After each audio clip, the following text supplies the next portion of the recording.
Hello दोस्तों, एक बार फिर से स्वागत है जैसे एग्जाम क्रैकर के इस मंच पर। तो जैसा कि आपको पता है कि इस यूट्यूब चैनल पे आपको फ्री बैच मिल रहा है और जितने भी आपके जो एग्जाम्स हैं कॉम्पिटिटिव सभी की तैयारी यहाँ पे करवाई जाती है, वो भी बिल्कुल फ्री ऑफ कॉस्ट। और आप इस कंटेंट को एक बार देखिएगा। मैं हर वीडियो में आपको ये बार बार ये बात बोल रहा हूँ, आप कंटेंट को देखिएगा, बिल्कुल सीजीएल लेवल प्लस का कंटेंट आपको दिया जा रहा है। और जैसे दूसरे यूट्यूबर हैं वो बोल के चले जाते हैं कि हम पूरा कंटेंट करवाएंगे फ्री में, तो आपको ये पता है कि कितना कंटेंट वहाँ पे करवाया जाता है। ठीक है, स्टार्ट करते हैं, बीच में लेके जाते हैं और आपको बीच मझधार में छोड़ दिया जाता है। ठीक है, तो पिछली वीडियो में हमने सिंधु सभ्यता को पढ़ा था। सिंधु सभ्यता के अंत कैसे हुआ, तो कुछ इतिहासकारों का मानना है कि जो सिंधु सभ्यता का अंत है वो किसी प्राकृतिक आपदा, बाढ़ वगैरह जैसी किसी आपदा के कारण हुआ था। तो सिंधु सभ्यता के बाद अगर बात की जाए तो उसके बाद मुख्य सभ्यता है जो हमारी, वो वैदिक सभ्यता है। वो हमारी वैदिक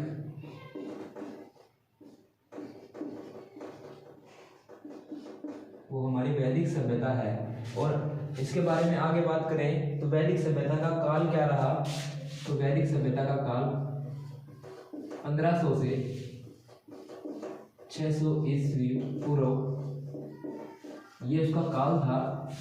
वैदिक सभ्यता, अब वैदिक सभ्यता में आपको नाम से ही पता चल रहा है कि ये सभ्यता वेदों की सभ्यता है। ये सभ्यता वेदों की सभ्यता।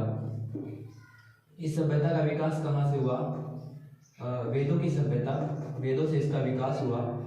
और इसके लिए इंपॉर्टेंट ये हो जाता है कि वेदों की रचना किसने की, तो वेदों की रचना का श्रेय, वेद लिखे किसने, वेदों की रचना का जो श्रेय है वो आर्यों को दिया जाता है। आर्यों को दिया जाता है। और जो आर्य थे हमारे, आर्य का मतलब होता है हमारा श्रेष्ठ या फिर कुलीन, श्रेष्ठ और कुलीन। आर्यों ने वेदों की रचना की थी, इसी कारण वैदिक सभ्यता को ही आर्य सभ्यता भी बोला जाता है।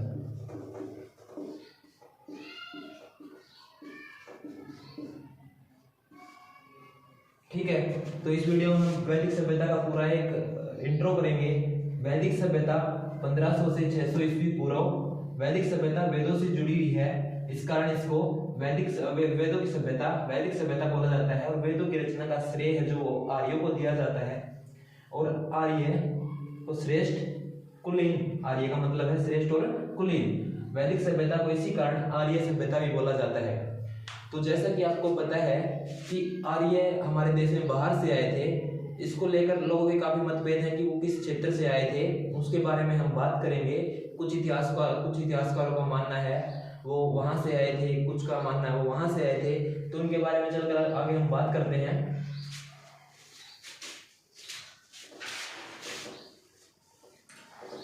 दोस्तों, अगर जिसने हमारी पिछली वीडियो नहीं देखी है तो प्लीज जाइए पिछली वीडियो को देखिए। और मैं फिर बोल रहा हूँ, आप कंटेंट को देखिए एक बार।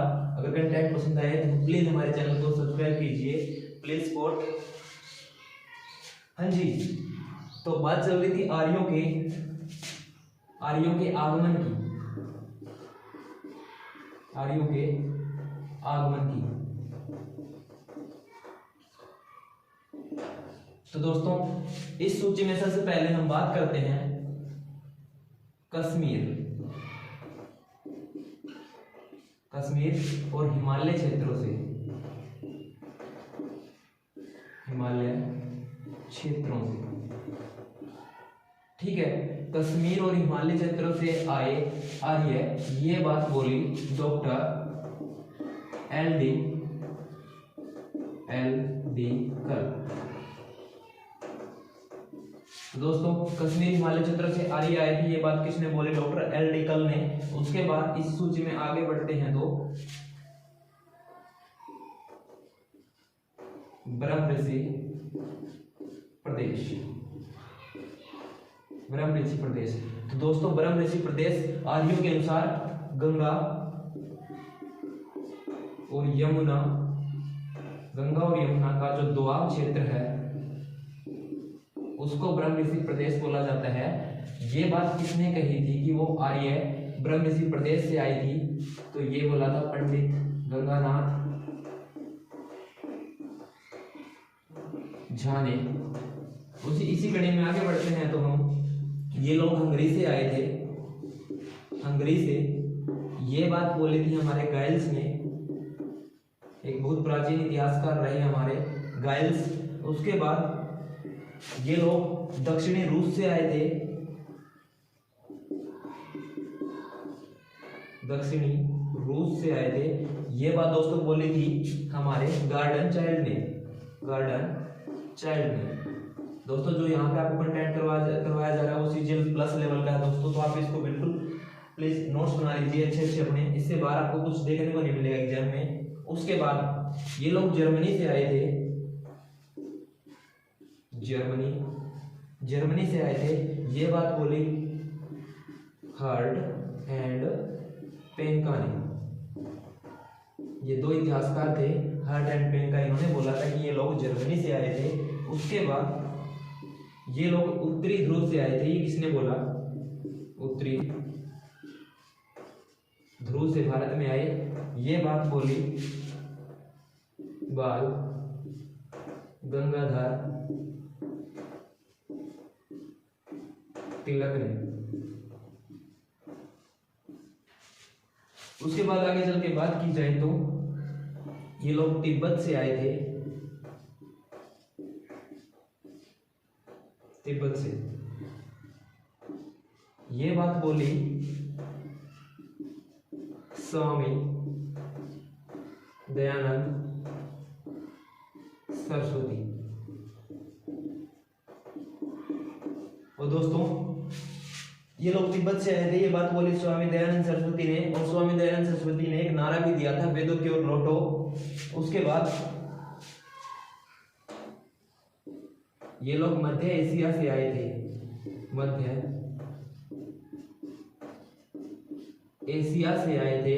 ये बात बोली थी मैक्स मूलर ने, मैक्स मूलर ने।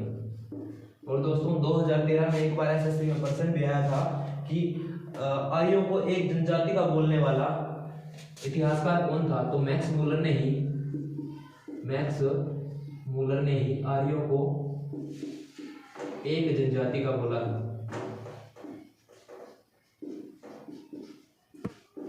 आर्यों को एक जनजाति का बोलने वाला इतिहासकार कौन था? हमारा मैक्स मूलर।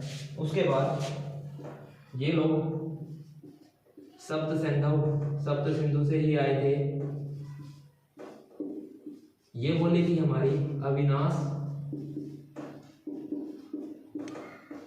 चंद्र दास। इसके अलावा और भी बहुत सारे इतिहासकार हैं जिनका मानना है कि वो अलग अलग जगह से आए थे। तो दोस्तों एक बार रिवीजन ले लेते हैं हमारा। कश्मीर और हिमालय क्षेत्रों से आई, ये बात किसने बोली? Doctor LD. कल ने। ब्रह्म ऋषि प्रदेश जो गंगा और यमुना दोआब क्षेत्र का प्रदेश है उसको बोला जाता है ब्रह्म ऋषि प्रदेश। तो ब्रह्म ऋषि प्रदेश से आर्य आए थे, ये बात बोली पंडित गंगानाथ झा ने बोली। हंगरी से आए थे, ये बात बोली हमारे गाइल्स ने। दक्षिणी रूस से आए थे, ये बात बोली गार्डन चाइल्ड ने। ये लोग जर्मनी से आए थे, ये बात बोली हर्ट और पेंका ने। और ये लोग उत्तरी ध्रुव से आए थे, ये बात बोली बाल गंगाधर तिलक ने। ये लोग तिब्बत से आए थे, ये बात बोली स्वामी दयानंद सरस्वती ने। ये लोग मध्य एशिया से आए थे, ये बात बोली मैक्स मूलर ने। और मैक्स मूलर ने ही आर्यों को एक जनजाति का कहा था। ये लोग सप्त सिंधु से आए थे, ये बात बोली थी अविनाश चंद्र दास ने। इसके बाद हम आगे बढ़ते हैं। तो दोस्तों जैसे हम आगे बढ़ते हैं तो वैदिक सभ्यता दो हिस्सों में डिवाइड होती है। एक होती है हमारी ऋग्वैदिक, एक होती है हमारी ऋग्वैदिक सभ्यता और एक होती है हमारी उत्तर वैदिक सभ्यता। हम चल के बात करेंगे अब। एक है हमारी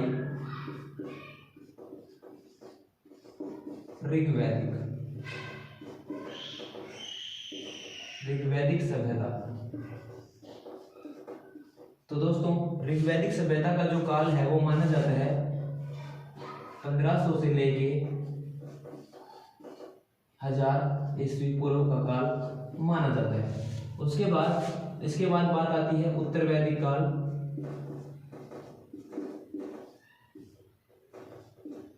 उत्तर वैदिक काल ये 1000 ईस्वी से लेके 600 ईस्वी पूर्व तक माना जाता है।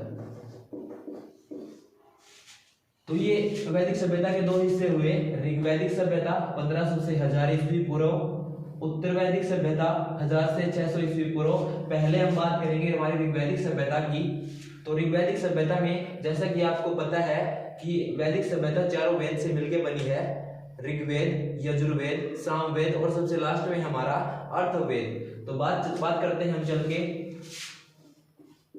ऋग्वैदिक सभ्यता के बारे में, थोड़ा सा पढ़ लेते हैं ऋग्वैदिक सभ्यता।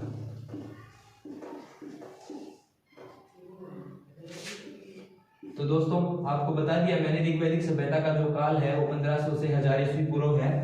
ऋग्वैदिक सभ्यता में कुछ नदियों का वर्णन है। तो ऋग्वेद के जो हमारा ऋग्वेद है उसमें जो ऋग्वेद का नदी सूक्त है उसमें 21 नदियों का वर्णन है। ऋग्वेद का जो नदी सूक्त है उसमें 21 नदियों का वर्णन है। उनमें से जो प्रमुख नदियां हैं जो आपके एग्जाम पॉइंट ऑफ व्यू से इंपॉर्टेंट हो जाती है उसका हम जिक्र करेंगे। उसके लिए मैंने एक ट्रिक भी बना रखी है, उससे पहले आप देख लो अफगानिस्तान की 4 नदियां।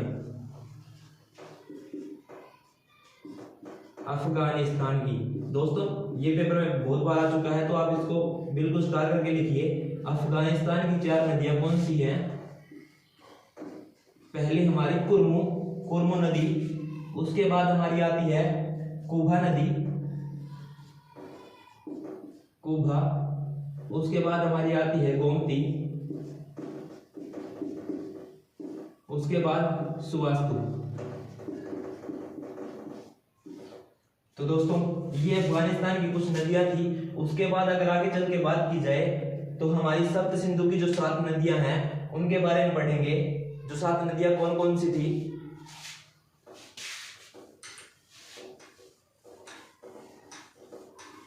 दोस्तों अगर आपको हमारी वीडियो पसंद आ रही है तो प्लीज लाइक कीजिए, हमारे चैनल को शेयर कीजिए। आगे देखिए, हमने पढ़ा अफगानिस्तान की 4 नदियों के बारे में। जो अफगानिस्तान की 4 नदियां थी हमारी कुर्मू, कुभा, गोमती और सुवास्तु, इन नदियों को हमने पढ़ लिया है। अब बात आती है हमारी सप्त सिंधु की जो नदियां हैं उनकी बात आती है। सप्त सिंधु की जो नदियां हैं उनकी बात आती है। तो दोस्तों इसके लिए एक ट्रिक तैयार कर रखी है आप लोगों के लिए। ट्रिक है बिपाशा के आशिक को, बिपाशा के आशिक को पुरुष स्त्रु ने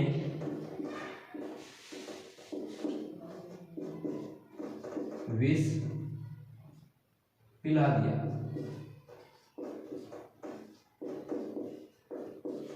तो दोस्तों जैसा कि आपको नाम से पता चल रहा है, सप्त मतलब 7 नदियों का जिक्र होगा इसमें, और सिंधु इसकी प्रमुख नदी है। तो हम निकाल लेते हैं इसमें से आपकी।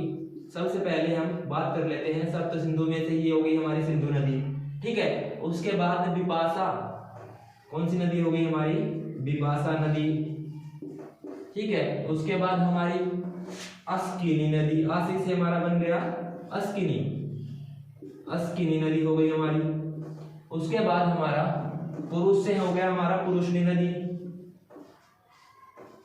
पुरुष से बन गया हमारा पुरुषनी नदी। उसके बाद स्त्रु से बन गया हमारा स्तुद्री नदी। उसके बाद वी से बन गया हमारा वितस्ता, वी से बन गया हमारा वितस्ता नदी। और से बन गया हमारा सरस्वती नदी।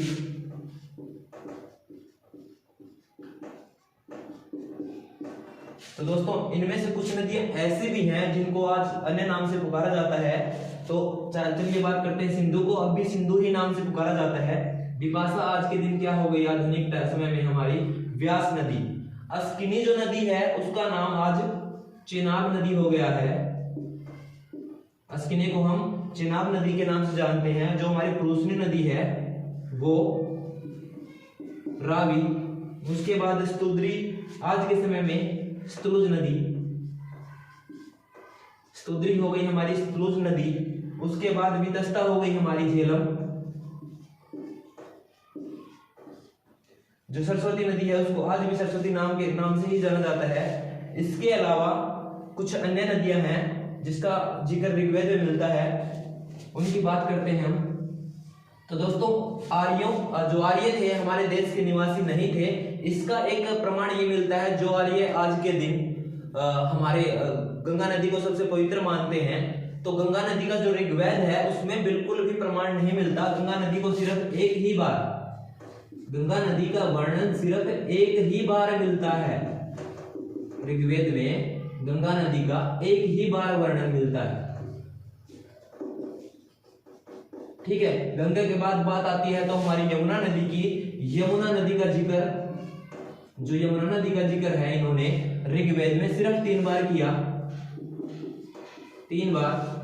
सबसे ज्यादा अगर किसी नदी की बात की जाए तो उन्होंने सिंधु नदी का जिक्र बार बार किया है। सिंधु नदी, ये सिंधु नदी को अपनी देवी मां की तरह पूजते थे, क्योंकि सिंधु नदी इनकी आर्थिक दृष्टि से महत्वपूर्ण होने के कारण इसको ये सिंधु नदी को ये देवीत्मा, स्टार लेवल लगा लीजिए ना दोस्तों, देवीत्मा, नदीत्मा और मातेत्मा नाम से भी जानते हैं, ठीक है दोस्तों। ये बात थी हमारी नदियों की। मैंने बोला कि आपको ऋग्वेद में 21 नदियों का वर्णन मिलता है, जिसमें से अफगानिस्तान की हमारी 4 कुरमू, कुभा, गोमती और सुवास्तु नदी, सप्त सिंधु की हमारी 7 नदियां हो गई। और जैसा कि नाम से पता चल रहा है सप्त की 7 नदियां मिलेंगी और सिंधु इसके पीछे लगा हुआ है। तो सबसे पहले हमारी सिंधु नदी, उसके बाद मैंने आपको ट्रिक में बताया विपाशा के आशिक को पुरुषत्रु ने विष पिला दिया। विपाशा से हो गया हमारा विपाशा, जिसको आज के दिन व्यास नाम से जाना जाता है। आशिक से हो गया हमारा अस्तिनी नदी, जो आज के दिन चेनाब के नाम से जानी जाती है। उसके बाद हो गया हमारा पुरुष हो गया हमारा पुरुषनी नदी, जो आज रावी के नाम से जानी जाती है। उसके बाद स्त्रु से हो गया हमारा स्तुद्री नदी, जो आज के दिन सतलुज के नाम से जानी जाती है। वी से हो गया हमारा वितस्ता, जो आज के दिन झेलम के नाम से जानी जाती है। और से हमारा हो गया सरस्वती नदी, जो आज भी सरस्वती नदी के नाम से जानी जाती है। और दोस्तों मैंने आपको बताया कि आर्य आज के दिन जिस नदी को सबसे ज्यादा मानते हैं वो है हमारी गंगा नदी। लेकिन अगर पुराने समय की बात की जाए तो ऋग्वेद में गंगा का सिर्फ एक ही बार वर्णन मिलता है और यमुना नदी का 3 बार वर्णन मिलता है। मेरे को लगता है जो ऋग्वेद के अनुसार सबसे उनकी इंपॉर्टेंट नदी थी जो वो थी इनकी सिंधु नदी, जो आर्थिक दृष्टिकोण से भी बहुत महत्वपूर्ण थी। सिंधु नदी को ये देवी की तरह पूजते थे, इसलिए उन्होंने सिंधु को देवीत्मा, नदीत्मा और मातेत्मा नाम कहकर पुकारा है। दोस्तों ये लोग अलग अलग जगह से आए थे। इन्होंने जो आर्य थे हमारे, ये अलग अलग जगह से आए थे। इन्होंने सबसे पहले हमारे उत्तर भारत पर कब्जा कर लिया था और यही इसको अब जो अपने साम्राज्य का विस्तार बार बार कर रहे थे। उत्तर भारत पे संपूर्ण कब्जा करने के बाद ये वाला क्षेत्र आर्यव्रत कहलाया। ये वाला संपूर्ण क्षेत्र इनका क्या कहलाया? आर्यव्रत कहलाया। और दोस्तों एक पॉइंट और रह गया आपका, एक पॉइंट और रह गया जो हिमाचल और विंध्याचल, हिमाचल और विंध्याचल के जो बीच का क्षेत्र है वो मध्य एशिया बोला गया है, वो मध्य एशिया बोला गया है। तो दोस्तों ये हमारा वैदिक सभ्यता का ये मान लो कि इंट्रो वीडियो जो थी वो कंप्लीट हो गई। कल आगे हम चल के बात करेंगे हमारे ऋग्वेद के बारे में, फिर उसके बाद सामवेद के बारे में, फिर यजुर्वेद, और इस प्रकार हमारा वैदिक सभ्यता को आगे बढ़ाते रहेंगे। एक बार मैं आपको फिर से क्विक रिवीजन देना चाहता हूँ। वैदिक सभ्यता जो 1500 से 600 ईस्वी पूर्व मानी जाती है। वैदिक सभ्यता वेदों के कारण प्रमुख है। इसी वेद की रचना किसने की थी? तो वेद की रचना हमारे आर्यों ने की थी। इसी कारण वैदिक सभ्यता को आर्य सभ्यता भी बोला जाता है। वैदिक सभ्यता के दो पार्ट हैं, ऋग्वैदिक 1500 से 1000 ईस्वी पूर्व, दूसरा है हमारा उत्तर वैदिक 1000 से 600 ईस्वी पूर्व। ऋग्वैदिक सभ्यता जबकि ऋग्वेद के लिए इंपॉर्टेंट है, तो ऋग्वेद में नदी सूक्त में 21 नदियों का वर्णन है। तो मैंने आपको बता दिया अफगान की 4 नदियां, कुर्मु, कुभा, गोमती और सुवास्तु। सप्त सिंधु की 7, इसके बारे में मैंने आपको बता दिया। गंगा नदी का सिर्फ 1 बार वर्णन मिलता है, यमुना का 3 बार मिलता है, सिंधु नदी का वर्णन मैंने बार किया है, सर्वाधिक वर्णन इसी नदी का मिलता है। ये इसको देवी माँ की तरह पूजते थे। और आर्य उत्तर भारत में का पूरा संपूर्ण अपना विस्तार कर लिया। तो जो उत्तर भारत का जो क्षेत्र है वो आर्यवर्त कहलाया। हिमाचल और विंध्याचल के बीच का क्षेत्र मध्य एशिया कहलाया। तो दोस्तों आज के लिए बस इतना ही। अगर आपको हमारा ये वीडियो पसंद आया तो प्लीज हमारे वीडियो को लाइक कीजिए, हमारे चैनल को सब्सक्राइब कीजिए।